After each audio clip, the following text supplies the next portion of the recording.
For months, I watched them turn my land into their personal landfill, and for months, I warned them to stop. They just laughed. But they stopped laughing the day I made their entire homeowners association pay for every last piece of trash. It started subtly: stray fast food bag here, a discarded soda can there. I live on a beautiful 5-acre plot bordering a posh new development, a place where manicured lawns and identical houses created a sterile, perfect world. My land was wild, a slice of nature I had inherited and vowed to protect. But my new neighbors saw it differently. They saw it as a convenient dumping ground, a place to toss their excess garbage without paying for proper disposal. I first tried the polite approach. I went to the HOA president, a stern-faced woman named Karen, and showed her photos of the mess. She barely glanced at them, dismissing my concerns with a wave of her hand. "It's probably just kids," she said.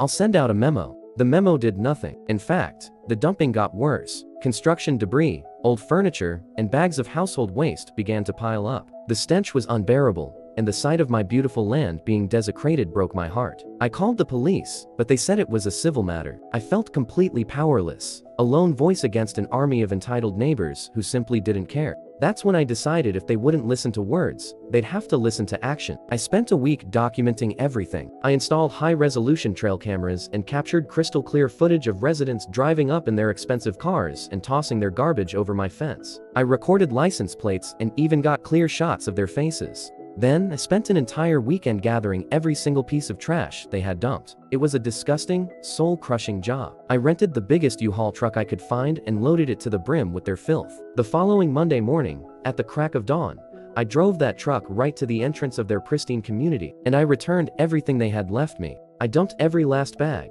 every broken chair, every piece of rotting garbage right in the middle of their grand, landscaped entryway, completely blocking the road. Within minutes, the chaos erupted. Horns blared. People were furious they couldn't get to work. And then Karen, the HOA president, appeared, her face a mask of rage. She started screaming at me, threatening to call the police. I just smiled, held up my phone, and showed her the folder of evidence. "Call them," I said calmly. "I'd love for them to see who's really been breaking the law."